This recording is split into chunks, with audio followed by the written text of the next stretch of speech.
Le sujet portait donc sur la phrase suivante, si l'acte administratif est illégal, le juge de l'excès de pouvoir l'annulera. C'était le sujet du second semestre, donc une affirmation, hein, si l'acte administratif est illégal, le juge de l'excès de pouvoir l'annulera. C'est ça le sujet. Je mettrai sur Moodle, sur le site, les, un corrigé écrit de cette dissertation, mais je voulais compléter ce commentaire écrit par quelques observations orales. Donc je ne reprends pas tout le devoir, j'apporte des précisions que je n'ai pas forcément indiquées à l'écrit. Alors je vous l'avais dit, quand on a une dissertation, il faut absolument au préalable délimiter le sujet, savoir de quoi on parle, et être sûr qu'on a bien saisi les termes du sujet. Je me souviens plus quel était le sujet la fois dernière, en janvier, mais bon nombre d'étudiants avaient expliqué, je crois qu'il y avait la juridiction administrative dans le sujet, donc expliquer ce qu'était le juge administratif. Ça ne présentait pas un grand intérêt. Heu, Ici, c'est plus important parce que quand on lit les devoirs, j'en ai lu beaucoup, eh bien, il y a eu parfois du hors-sujet, qui, s'explique, difficilement, qui n'aurait pas dû être, hors-sujet, qui n'aurait pas dû être commis si, l'étudiant avait lu attentivement les termes du sujet. Il est question, vous le notez bien, du juge de l'excès de pouvoir. Le sujet porte sur le juge de l'excès de pouvoir. Si l'acte administratif est illégal, le juge de l'excès de pouvoir l'annulera. Donc, à mon avis, pour délimiter le sujet, il fallait bien indiquer dans l'introduction que le sujet portera, le devoir portera sur le juge de l'excès de pouvoir, puisque c'est le sujet. Il ne sera donc pas question de l'autorité administrative, ou à la marge, mais pas directement. Nous avons vu en cours que l'autorité administrative peut, à certaines conditions, si l'acte est illégal, dans un certain délai, 4 mois, annuler, retirer un acte individuel créateur de droit. Ce sont les règles de retrait qui résultaient de la jurisprudence et qui maintenant sont inscrites dans le code des relations entre le public et l'administration. Mais il n'est pas question de cela dans ce devoir. Le devoir, ce n'est pas si l'acte administratif est illégal, l'autorité administrative l'annulera. C'est le juge de l'excès de pouvoir. Donc, à mon avis, il n'était pas possible de consacrer des développements très longs au pouvoir de l'autorité administrative, pouvoir de retirer un acte créateur de droit. Je pense que ça ne prête pas à discussion. Deuxième élément d'exclusion, et je pense qu'on pouvait le dire dans l'introduction, je ne prétends pas que ce devoir soit le mieux sur la question, hein, je vous en propose un, et d'autres développements sont possibles. Mais il me semble qu'une seconde exclusion s'imposait, il ne sera pas question dans ce devoir du juge du contrat. C'est vrai que quand on dit l'acte administratif est illégal, sans préciser que l'acte est unilatéral, ce pourrait être un acte contractuel. Dans certains manuels, l'acte administratif, il est soit unilatéral, soit contractuel. Donc ça, d'accord.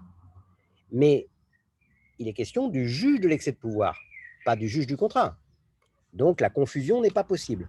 Donc on peut parler, et moi je vais le faire, mais en lien avec le sujet, on peut parler de la jurisprudence commune de Béziers de 2011, en vertu duquel, arrêt, en vertu duquel le Conseil d'État, le juge du contrat, accepte d'annuler une mesure de résiliation d'un contrat administratif prise par la personne publique contractante.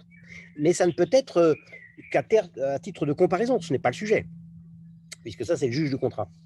De la même façon, saisi par un tiers depuis 2007, Tropique Travaux Signalisation, concurrent évincé, par tous les tiers ayant un intérêt pour agir à partir de 2014, département du Tarn-et-Garonne, le juge du contrat, pas le juge de l'excès de pouvoir, peut annuler un contrat.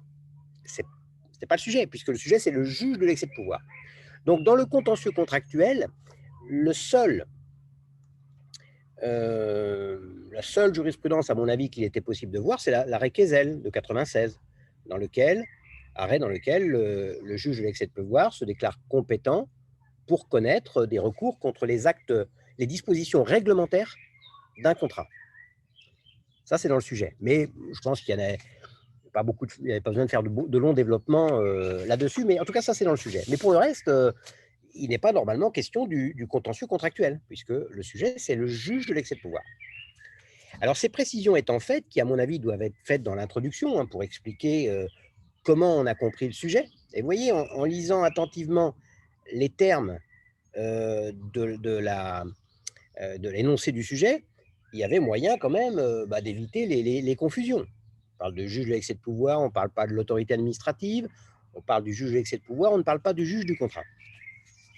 Ces précisions étant faites, il est question de l'annulation. Si l'acte est illégal, le juge de l'excès de pouvoir l'annulera. J'ai cité en cours, mais c'est une formule célèbre, les conclusions du commissaire du gouvernement Audent, O-D-E-N-T, sous l'arrêt, un arrêt assez ancien qui dans le temps était dans le gageage, je crois qu'il n'y figure plus, un arrêt du Conseil d'État du 27 mai 1949, Véron-Réville. Je le cite dans le manuel et dans le cours. Voilà ce que dit le commissaire du gouvernement dans cette affaire. Il dit, voilà, une annulation juridictionnelle par le juge de l'excès de pouvoir a un caractère recognitif. Elle fait disparaître l'acte annulé qui est réputé n'être jamais intervenu, n'avoir jamais existé. Donc, les choses doivent être remises en l'état. Si l'acte a produit des effets, il faut que ces effets disparaissent. Voilà la signification de l'annulation, telle qu'elle est entendue dans le sujet, dans l'énoncé du sujet. Voilà sa signification quand Raymond Audent conclut dans cette affaire de 1949. Or, de ce point de vue-là, eh bien, les choses ont changé depuis une quinzaine d'années. On en a beaucoup parlé dans le cours.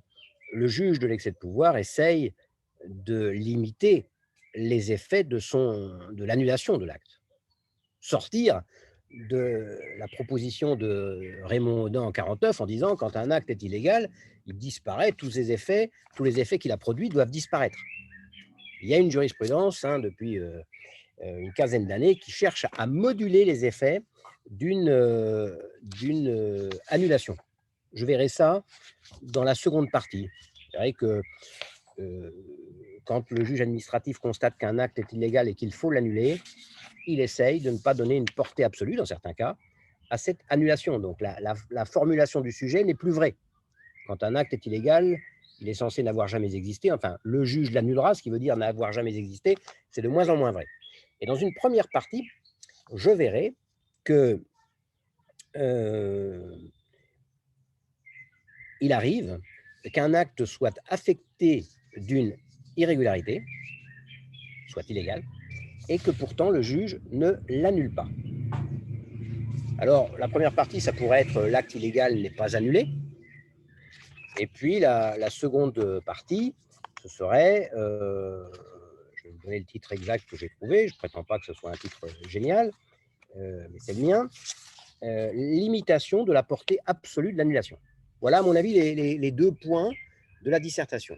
Je ne dis pas qu'il n'est pas possible d'avoir une note satisfaisante en traitant le sujet autrement, mais je pense que cette démonstration, cette présentation permet d'éviter les embûches. On peut rappeler aussi dans l'introduction, mais ça ne doit pas être un développement d'une partie, parce que je l'ai lu, ça. On peut rappeler que dans le contentieux de l'excès de pouvoir, il y a plusieurs causes d'ouverture. Les 4 causes d'ouverture: incompétence, vice de forme, détournement de pouvoir, violation de la loi. On peut le rappeler dans l'introduction parce qu'on va en avoir besoin. On va voir que le juge administratif, quand l'acte est affecté d'un vice de forme, depuis une dizaine d'années, une quinzaine d'années, il répugne à l'annuler. Donc c'est bien d'avoir une vue des 4 causes d'ouverture. Ça doit être rappelé dans l'introduction. Mais à mon avis, il était dangereux de faire toute une partie sur les pouvoirs du juge de l'excès de pouvoir. Dire voilà, les causes d'ouverture.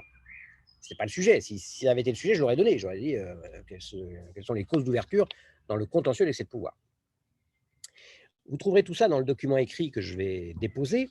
Donc, première partie, l'acte illégal n'est pas annulé. Alors, une petite introduction, hein, il faut faire une petite introduction dans la partie. Voilà la mienne. J'ai vu au premier semestre, ce n'est pas le programme, hein, nous sommes au second semestre, mais le juge administratif est né au sein de l'administration. Et lorsqu'il a acquis son indépendance, il a cherché à éviter de s'exposer à la critique de se comporter en administrateur. Vous comprenez, il était administrateur avant, originellement. Il devient juge, notamment par la loi du 24 mai 1972. Et donc, il dit je suis un vrai juge. Dans le contentieux de l'excès de pouvoir, ça se traduit par le fait que le juge de l'excès de pouvoir, quand il est saisi d'un recours, s'il constate que l'acte est illégal, il l'annule. S'il constate que l'acte est légal, il rejette le recours. Choix binaire. Il ne prend pas l'acte à la place de l'administration. C'est une manière, vous voyez, pour lui de dire moi, je suis juge, je ne suis plus administrateur. Alors, il revenait alors à l'autorité administrative, après que l'acte avait été annulé, parce qu'il est illégal, d'apprécier s'il fallait reprendre l'acte, mais purgé de son vice, comme on dit. Les choses ont changé sur ce point, puisque je verrai donc dans cette partie deux choses, deux points, petit 1, petit 2. Je verrai que, alors ça va être assez bref, hein, ça sans doute, mais tant pis, hein, parce que j'en ai pas parlé non plus, j'en ai pas fait des tonnes, mais c'est traité dans le cours, que le juge accepte que l'autorité administrative procède à une substitution de motif devant lui. Ça, c'est ce que je verrai dans le paragraphe premier, la substitution de motif. Et puis dans un grand 2, dans un petit 2, je verrai qu'un acte affecté d'un vice de forme ou de procédure n'est plus nécessairement annulé. Là, il y avait plus de choses à dire. Alors, première chose, la substitution de motif. Tout acte administratif, je vous l'ai dit, repose sur un motif. Quand c'est un acte individuel défavorable, ce motif est connu de l'administré puisque l'administration a l'obligation de motiver ses actes. C'est une question de forme. Mais de toute façon, même au-delà de cette obligation de motivation, tout acte administratif repose sur un motif et le juge administratif, en vertu de son pouvoir inquisitorial, peut exiger de l'administration qu'elle lui communique le motif sur lequel elle fonde sa décision. Notamment, on peut citer l'arrêt Barrel. Mais ce n'est pas le seul, j'en ai cité d'autres en cours. Eh bien, et un acte administratif, quand l'autorité administrative prend un acte, elle a, parfois, pas toujours, hein, elle peut fonder cet acte sur plusieurs motifs. Vous voyez, par exemple, quand le maire refuse un permis de construire, il peut le refuser parce que la construction, le projet est trop haut par rapport aux règles d'urbanisme, trop près de la route, c'est une règle d'urbanisme, trop étendue, que sais-je, enfin, il y a 15 raisons possibles, 15 motifs. L'autorité administrative prend un acte, le juge est saisi d'un recours pour excès de pouvoir, et le juge constate que cet acte repose sur un motif illégal. Eh bien, depuis un arrêt halal du 6 février 2004, cité en cours, bien sûr, eh bien, le juge administratif admet que l'autorité administrative, devant lui, devant le juge, puisse avancer un autre motif légal, celui-là, pour se substituer au motif que le juge administratif considère comme irrégulier. Et si le motif avancé est légal, eh bien, ça permet de ne pas annuler l'acte. Auparavant, avant l'arrêt halal, sous quelques réserves, le juge administratif qui ne voulait pas être accusé de se comporter en administrateur disait, voilà, moi je constate que cet acte repose sur un motif illégal, je l'annule. À l'administration, à nouveau saisie de l'affaire, de décider de reprendre l'acte, mais en se fondant sur un bon motif, mais ça ne me regarde pas. On perdait du temps. Donc, depuis cet arrêt halal, le Conseil d'État, le juge administratif, accepte que l'administration lui propose un autre motif. Naturellement, dans le respect du principe du contradictoire. Il faut que le justiciable qui attaque l'acte puisse répondre et avoir connaissance de ce nouveau motif avancé, et puis soutenir éventuellement que ce nouveau motif est lui aussi illégal. Ça, c'est le respect du contradictoire. Vous voyez, c'est déjà une atténuation à la règle selon laquelle, quand un acte est illégal, il est annulé. Pas toujours. Deuxième paragraphe, un acte affecté d'un vice de forme ou de procédure n'est plus nécessairement annulé. Alors, je ne vais pas développer, parce que ça a été vu abondamment en cours. Simplement, ce que je peux vous dire, c'est que nous l'avons vu en cours, c'est un point du programme de droit administratif. Depuis une trentaine d'années, les règles de forme et de procédure se sont multipliées. Avant de prendre un acte, ou en prenant un acte, l'autorité administrative doit respecter de multiples formes. Il y a d'abord eu la loi du 11 juillet 79 qui exige la motivation des actes individuels défavorables, dont la liste est donnée. La loi du 12 avril 2000 qui a exigé que quand l'autorité administrative répond à une demande, eh bien, elle respecte certaines formalités, nombreuses. Par exemple, prénom, nom, fonction de la personne qui répond. Si ces mentions ne figurent pas, c'est un vice de forme. Il y a de nombreuses lois qui prévoient l'obligation pour l'autorité administrative, avant de prendre un acte, de demander un avis à un organisme. Donc, c'est consultatif. C'est une forme, ça aussi. Donc, dans ce domaine, l'essentiel résulte de lois, c'est à noter, mais il y a aussi de la jurisprudence. Par exemple, naturellement, le célèbre arrêt Dame Trompier-Gravier de 1944, qui est dans le Gaja, et dans lequel le Conseil d'État a exigé le respect des droits de la défense lorsque l'autorité administrative prend une sanction ou, plus tard, une mesure prise en considération de la personne. Naturellement, cette multiplication des formalités est un progrès. L'acte administratif ne tombe pas comme cela du ciel pour l'administrer. Il y a de multiples précisions qui sont apportées, mais plus on multiplie les formes, plus on risque de commettre des irrégularités. Et le législateur en a pris conscience, puisque dans une loi de 2011, il a décidé que lorsque, je cite la loi, lorsque l'autorité administrative, avant de prendre une décision, procède à la consultation d'un organisme, seules les irrégularités susceptibles d'avoir exercé une influence sur le sens de la décision prise au vu de l'avis rendu peuvent, le cas échéant, être invoquées à l'encontre de la décision. Ça, c'est une loi de 2011. Bon, que veut dire cette loi? Eh bien, elle dit voilà, il y a des lois qui ont prévu que l'autorité administrative, avant de prendre une décision, doit consulter un organisme. Après, la décision est prise. Si l'administré attaque la décision prise après avis, l'irrégularité de l'avis ne peut entraîner l'annulation de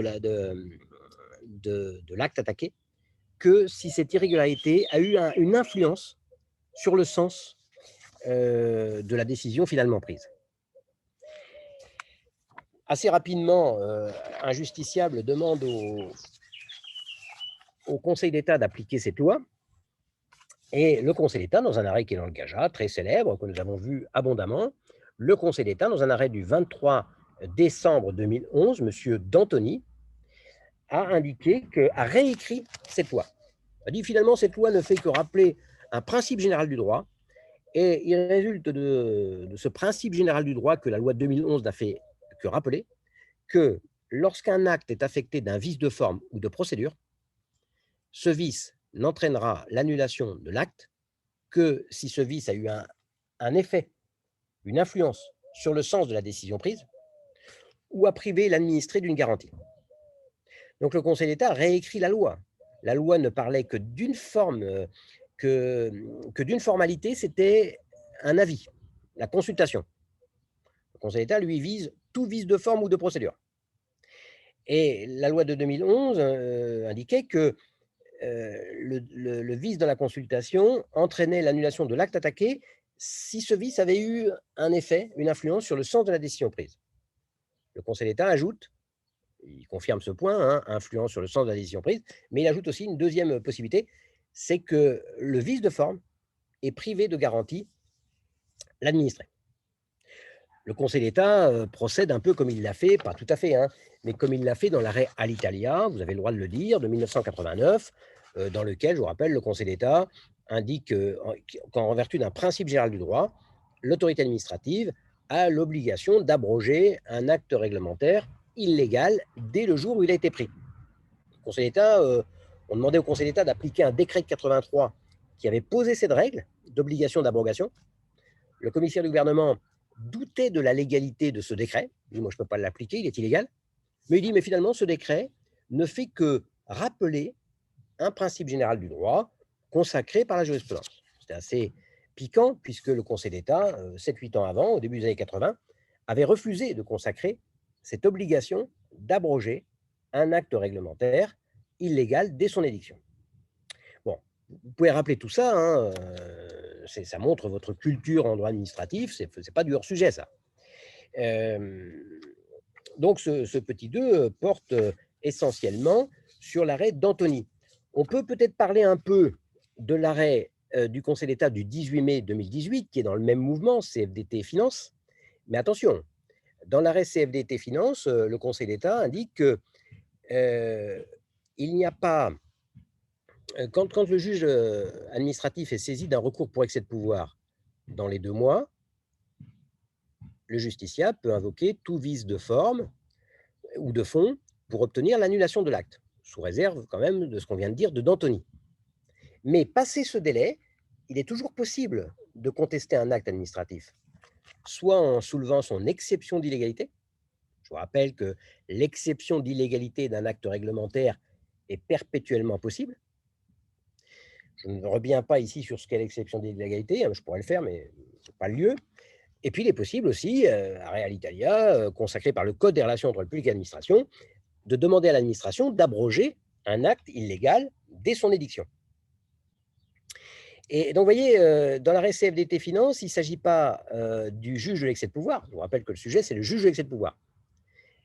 Il s'agit d'exception d'illégalité et d'obligation d'abroger. Mais si l'autorité administrative refuse d'abroger un acte, ce refus peut faire l'objet d'un recours pour excès de pouvoir. Donc, on revient dans le sujet.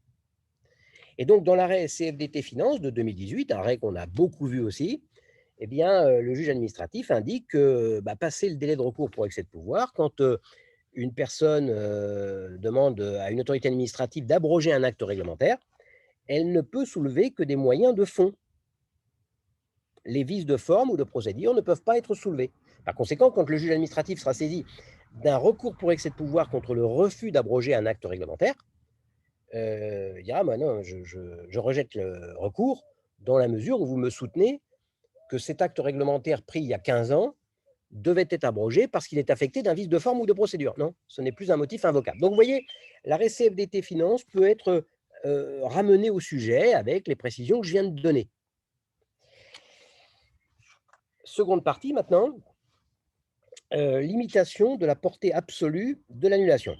Limitation de la portée absolue de l'annulation. Vous voyez, dans le sujet, il est dit, quand le juge administratif constate qu'un acte administratif est illégal, il l'annule. L'annulation signifiant, il faut bien le dire, comme le disait le commissaire du gouvernement Audin dans ses conclusions sous l'arrêt Véron-Réville, l'annulation implique que l'acte disparaît, les effets qu'il a produits doivent disparaître. C'est compliqué. Quand un acte a produit des effets, c'est difficile de faire disparaître les effets de cet acte. Et donc, le Conseil d'État, ça va être le premier point de mon développement, de ma seconde partie. Le Conseil d'État, depuis un arrêt AC de 2004, 11 mai 2004, accepte de moduler les effets de l'annulation d'un acte administratif. Ça va être mon premier point. Et puis, dans mon deuxième point, là, je vais vous proposer 2 deuxièmes points possibles. C'est ouvert, hein, tout ça. Hein. On a délimité le sujet. On ne dit pas que mon plan 2 parties, 2 sous-parties, etc., soit le seul possible. Là, je propose 2 petits 2. Vous savez, dans ce film classique que vous n'avez peut-être pas vu, c'est dommage, la Belle Équipe, avec des acteurs peut-être qui ont un peu... vous connaissez quand même, je pense, Jean Gabin, Charles Vanel. Dans La Belle Équipe, il y a deux fins. Une fin tragique et puis une fin plus heureuse. Ce sont des gens qui retapent une guinguette au bord de la Marne. Enfin, c'est pas le sujet, hein, mais... Et donc là, c'est pareil, je propose deux petits 2. possibles. Alors, le premier qui aurait ma préférence, mais je ne dis pas que ce soit la meilleure solution, hein. Après avoir montré dans le paragraphe premier à réasser que le Conseil d'État module les effets de l'annulation, dans le petit 2, je dirais, c'est un mouvement plus général. Ça ne me surprend pas parce que le Conseil d'État adopte ce raisonnement de façon plus générale, dans le contentieux contractuel, par exemple. Alors vous allez me dire, il y a le risque que vous me disiez, ah ben, il nous a dit en introduction qu'il ne fallait pas parler du contentieux contractuel. Mais là, je rattache, vous voyez, il y a un mouvement en cours, j'ai fait plusieurs fois le rapprochement, tant dans le contentieux contractuel que dans le contentieux de l'excès de pouvoir, le juge cherche à sortir des annulations automatiques. Et donc, on a le droit de faire ce rapprochement. Dire, mon sujet, c'est le juge de l'excès de pouvoir, j'en parle dans la première partie, j'en parle dans le paragraphe premier de la seconde partie avec la réacé, et puis je monte dans la seconde partie qui clôt le devoir que c'est un mouvement qui dépasse le contentieux de l'excès de pouvoir. Je pense que ce n'est pas hors sujet. Mais je comprends vos réticences. Et donc, dans ce cas-là, c'est pour ça que je propose une deuxième petit 2 qui n'exposera pas à cette critique du hors-sujet, qui, à mon avis, n'en est pas une, hein.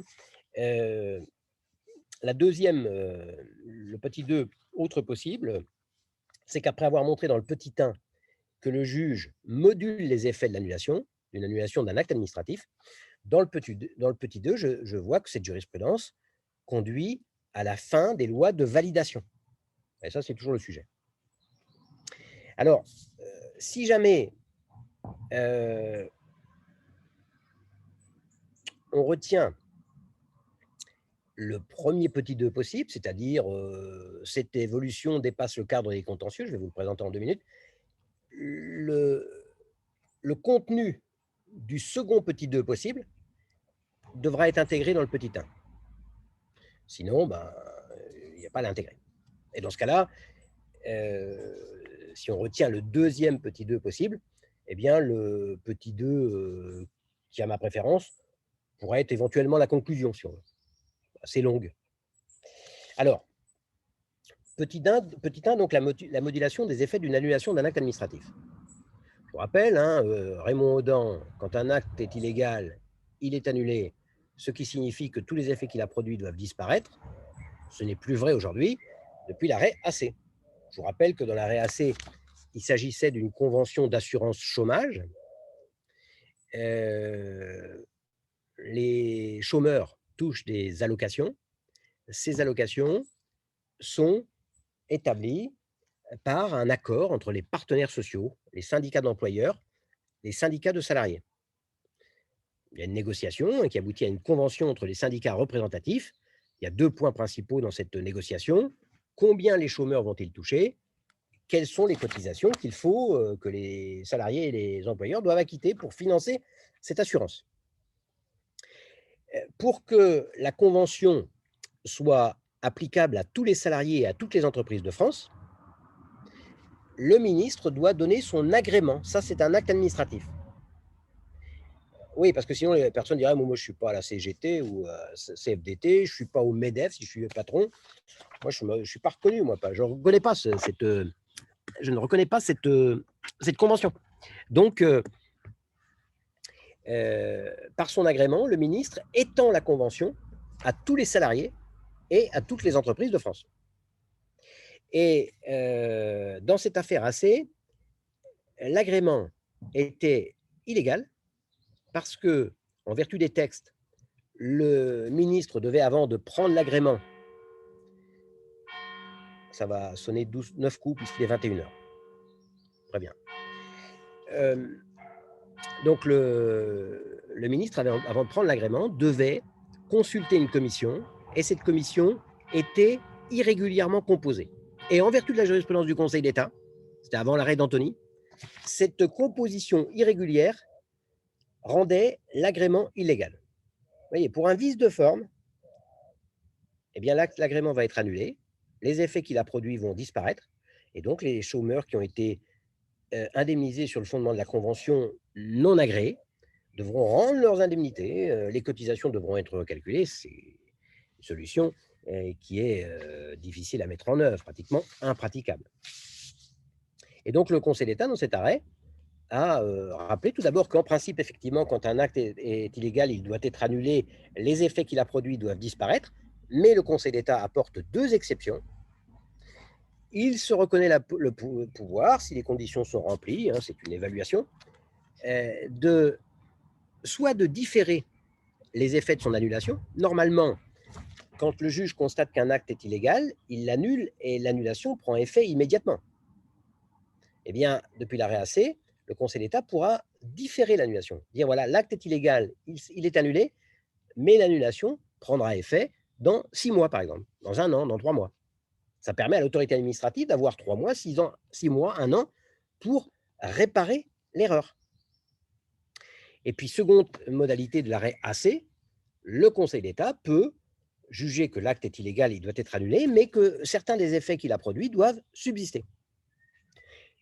Le Conseil d'État peut utiliser ces 2 termes, un seul. Dans l'arrêt AC, il utilisait 2.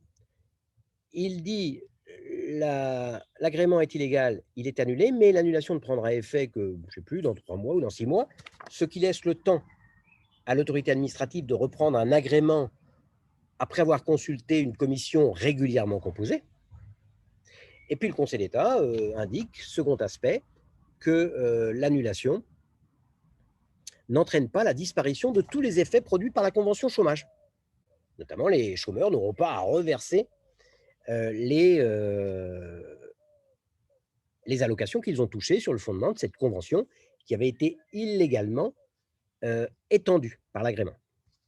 Alors, après avoir précisé l'arrêt AC, paragraphe 1er, je dis dans le paragraphe 2, un mouvement plus général. Oui, cet arrêt AC s'inscrit dans un mouvement plus général qui consiste pour le juge à sortir d'un choix binaire. L'acte est illégal, il est annulé, l'acte est légal, le recours est rejeté. C'était le rôle du juge de l'excès de pouvoir. J'ai cité dans le cours Édouard Laferrière, qui est l'auteur d'un traité de la juridiction administrative au XIXe siècle et qui avait présenté les différents contentieux présentés devant le Conseil d'État. Et il distinguait les contentieux, je l'ai dit en cours, hein, selon les pouvoirs qu'avait le juge administratif. Il y a le contentieux de l'excès de pouvoir, le juge a le pouvoir d'annuler. Il constate que l'acte est illégal, il l'annule. Il constate que l'acte est légal, il rejette le recours. Dans le plein contentieux, le juge a des pouvoirs beaucoup plus étendus. Il peut accorder des dommages-intérêts, il peut réparer, et il peut même substituer sa décision, qu'il juge plus appropriée, à la décision prise par l'autorité administrative qui fait l'objet d'un recours. C'est pour ça d'ailleurs que depuis quelques années, depuis une trentaine d'années, il arrive fréquemment que le législateur précise que le recours ouvert contre un acte administratif est un recours de plein contentieux et pas un recours pour excès de pouvoir. C'est assez étonnant parce que, je l'ai dit en cours, le recours pour excès de pouvoir, c'est la fierté du système français et le législateur, depuis 30 ans, n'y croit pas vraiment puisqu'il dit contre ces actes administratifs, s'il n'avait rien dit, ça aurait été un recours pour excès de pouvoir. Un recours contre un acte unilatéral, c'est un recours pour excès de pouvoir. Le Conseil d'État, le législateur dit non, le recours ouvert là sera un recours de plein contentieux. La différence, c'est que dans le contentieux de l'excès de pouvoir, le juge administratif apprécie la légalité de l'acte au jour où l'acte a été pris. L'acte a été pris en 2017, le juge se prononce en 2020. Est-ce que l'acte était légal en 2017? On ne tient pas compte des circonstances postérieures, entre 2017 et 2020. Dans le recours de plein contentieux, de pleine juridiction, le juge apprécie la légalité de l'acte au jour où il statue. Il prend en compte les éléments intervenus depuis qui ont pu rendre l'acte qui était illégal quand il était pris, qui l'ont pu le rendre légal. Et puis, deuxième grande différence entre le recours pour excès de pouvoir et le recours de plein contentieux. Dans le recours pour excès de pouvoir, si le juge constate que l'acte est illégal, il l'annule. C'est le titre c'est le sujet.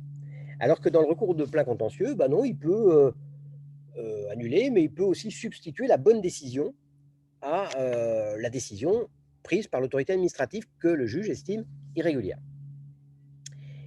Eh bien, vous voyez, présenté comme ça, le recours pour excès de pouvoir est assez frustrant. Le juge statue, dit ah, tiens, c'est dommage parce que l'acte est illégal, mais si je prenais en compte des éléments qui sont intervenus depuis, je pourrais peut-être le sauver.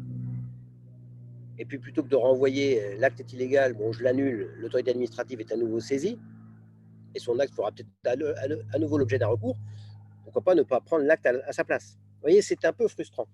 Et donc, le juge, depuis une quinzaine d'années, le juge avec de pouvoir, a essayé de sortir de ce choix binaire, de sauver les actes, de maintenir certains des effets euh, quand c'est possible, pas tout le temps. Cette évolution est fondée sur le principe de sécurité juridique. On peut le dire, que le Conseil d'État a consacré comme principe général du droit dans un arrêt KPMG, que j'ai cité. Eh bien, on retrouve la même évolution dans le contentieux contractuel, et si on a le droit de le dire. Dans le contentieux contractuel, depuis l'arrêt commune de Béziers, Béziers 1, du 28 décembre 2009, quand le Conseil d'État, juge administratif, est saisi d'une action contractuelle par une des parties, auparavant, il constatait que s'il constatait que le contrat était irrégulier, il considérait que le contrat était nul, n'ayant jamais existé. Ses effets devaient disparaître. Vous voyez la même chose. Depuis cet arrêt de 2009, commune de Béziers, il se reconnaît le pouvoir de vérifier que le contrat, certes affecté d'une irrégularité, ne peut pas être régularisé. Et si s'il ne peut pas être régularisé, est-ce que son annulation ne pourra prendre effet que plus tard? Est-ce que certains effets pourront être conservés? Et seulement quand l'illégalité est grave, l'irrégularité est grave, il annulera le contrat, qui est l'équivalent de la nullité, c'est-à-dire le contrat n'a jamais existé, les effets qu'il a produits doivent disparaître. Mais vous voyez, avant d'en arriver là, ce qui est la sanction ultime, le juge fait tout pour sauver le contrat. C'est la même évolution que celle qui est constatée dans le contentieux de l'excès de pouvoir. De la même façon, quand le juge du contrat est saisi d'un recours par un tiers contre un contrat, il n'annule pas le contrat au motif qu'il est irrégulier. Il va d'abord voir s'il peut être régularisé, s'il peut disparaître pour l'avenir, etc. Alors, vous pouvez dire, ah ben non, mais il nous avait dit qu'il ne fallait pas parler du contentieux contractuel, puis là, il en parle, bon, soit. Donc, dans ce cas-là, autre petit 2, possible, c'est que la jurisprudence AC doit mettre un terme, normalement, aux lois de validation. Paragraphe 2, la fin des lois de validation. Je vous ai dit, dans l'affaire AC, ce n'est pas la première fois qu'il y avait des recours contre une convention chômage.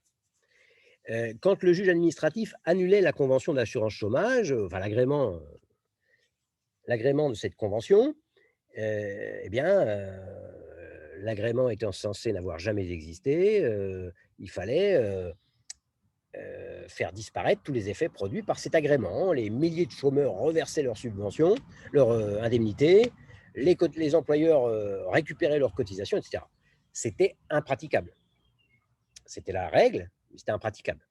Donc, dans une telle hypothèse, le législateur intervenait et votait ce qu'on appelle une loi de validation pour atténuer les effets de la décision juridictionnelle.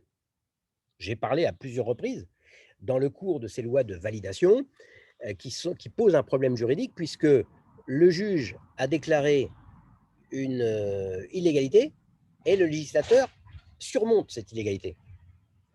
Il y a une atteinte à la séparation des pouvoirs au sens de la Constitution.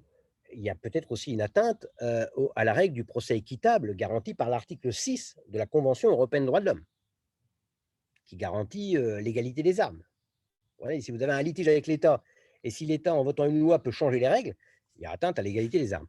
Donc c'est pour ça que les lois de validation sont possibles, mais elles doivent reposer sur un motif d'intérêt général, motif légitime, et le Conseil constitutionnel vérifiera qu'il y a bien ce motif, s'il est saisi de la loi, et le juge ordinaire pourra écarter la loi si elle ne repose pas sur un tel motif, et donc contraire à la Convention européenne des droits de l'homme. Puis l'arrêt Niccolo, le juge ordinaire, le juge administratif, peut écarter une loi contraire à la Convention européenne des droits de l'homme. Certains ont dit, mais avec l'arrêt AC, il n'y a plus de place pour les lois de validation parce que, je ne l'ai pas dit, trouvé dans l'écrit,